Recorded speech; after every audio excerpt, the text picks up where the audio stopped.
Hey everybody, I have another please read to me break happening right now because it's Wednesday and it's been one of those days and sometimes you just need a story.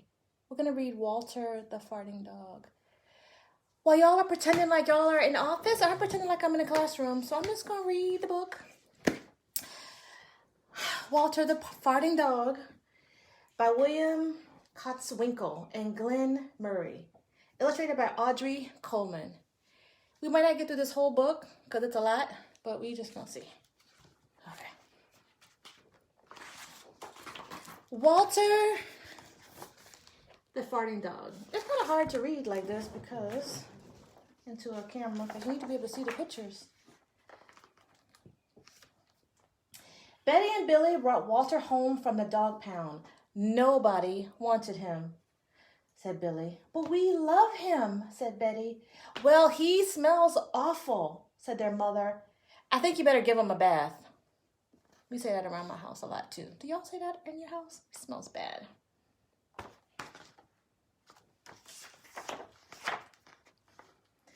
Mother walked in and said, he still smells awful. See, now they can't see the picture. And that's when they got the first clue. The telltale bubbles in the water. He's probably just a little nervous, said Mother. Hopefully his stomach must just be upset. But Walter's stomach wasn't upset. Walter's stomach was fine. He felt perfectly normal. He just farted a lot.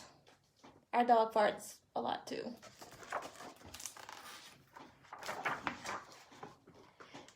He did it when he bathed. He did it when he played with Betty and Billy. He did it when he walked around the house. He did it in the dining room. He did it in the kitchen. He did it in his sleep. The dog was just doing his thing. That dog farts morning, noon, and night, said Father. He can't help it, Daddy, said Betty and Billy. They didn't mind Walter's farts. So what if he farts, Billy said, when they were alone in their room with Walter. Betty agreed. Walter agreed too. He sat there, looking innocently around, farting. Take him to the vet, said Father.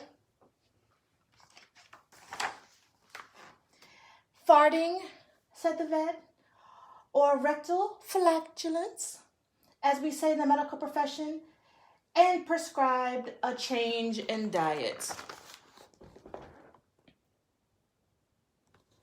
I think I need to do that to my dog too. For y'all that have cats, do the cats fart too? They gave Walter every kind of dog food. He farted. They tried him on cat food. Guess what? They gave him hot dogs, hamburgers, lettuce, and tomato sandwiches. They gave him fried chicken. They gave him rabbit food. They made him a vegetarian. No matter what that dog eats, he turns it into farts, roared Father.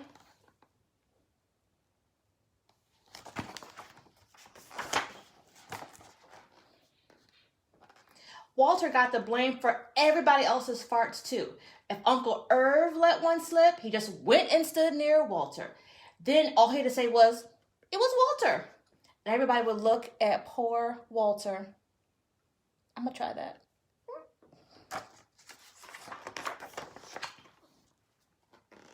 Here's a picture. A little hard with the camera.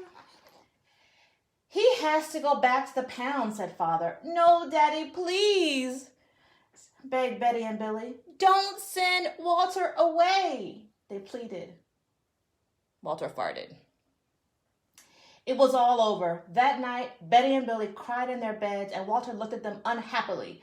Oh, Walter, said Betty, you've got to stop farting, because Father is going to send you back to the pound tomorrow, said Billy. Look at his little, rectal flatulence. It's just doing its thing. They got some pretty cool artwork on the wall. And there's a cat. Ha ha ha, there's a cat.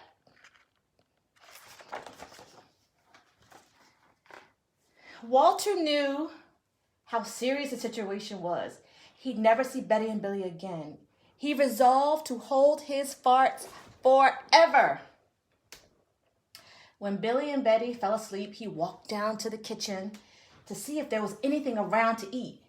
He managed to open the cupboard door with his nose and found a 25-pound bag of low-fart dog biscuits that the vet had prescribed, which made him fart even more. Even though he knew they made him fart more, he just could not resist.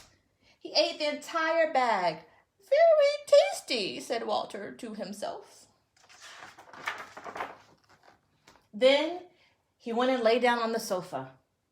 A gigantic gas bubble began to build inside of him. Here's the picture.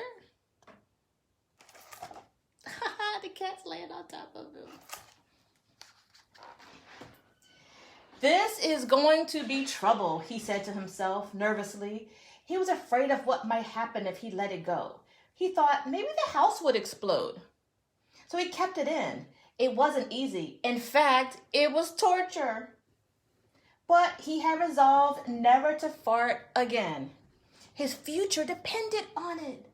As he lay there with his tail wrapped tightly between his legs, he heard a noise at the window. He's trying with all his might to keep it in.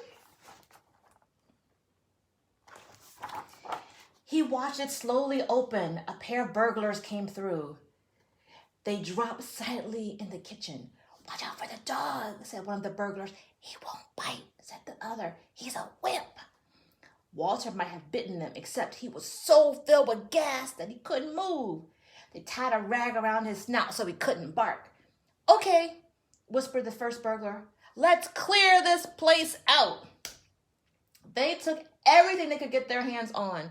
Walter wanted to stop them, but he was having unbearable gas pains. He rolled on his back. He waved his paws in the air. He gnashed his teeth. We've got it all, said the second burglar. Let's go. What do you think is going to happen now? It's a long book. I got to readjust. Whew. That's when Walter let it fly. Woo-hoo! It was the worst part of his life. It made a tremendous noise and shot up across the room. A hideous cloud filled the air. The burglars clutched their throats, unable to breathe. Well, let's show the picture of them, of this picture. And then this is the next picture. Clutching their throats, unable to breathe.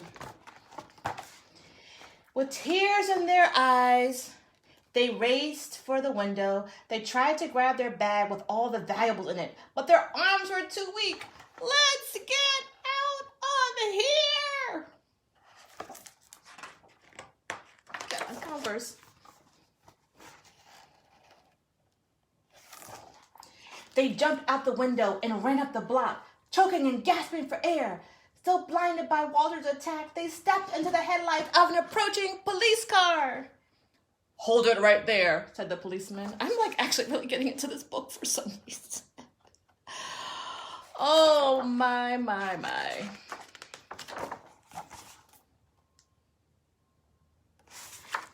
When father and mother came down in the morning, they found the open window, and they saw the bag with their valuables in it.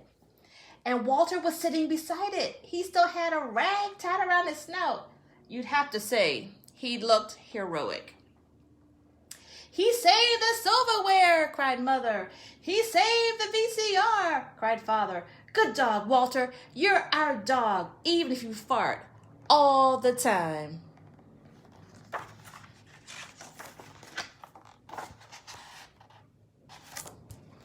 And so the family learned to live with Walter, the hero dog. And that's the end of our tale. Look at how they spell tail. Ha, ha, ha, ha, ha. Look at that. Oh, and look at the picture of Walter with the family. He's just doing his thing. He's just partying. The end.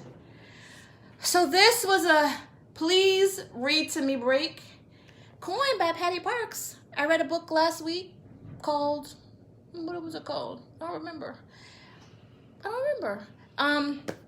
But I just needed a break today. I've been zoomed out, and so I just decided to read a book about farting dogs because I have one. So thank you, Patty, for the coining the term. I'm going to try to read on Wednesdays because usually a rough day, but maybe more often. All right? So I hope you enjoyed Walter the Farting Dog. Thank y'all for watching. Come back to my classroom soon. Bye. Bye. Bye. Bye.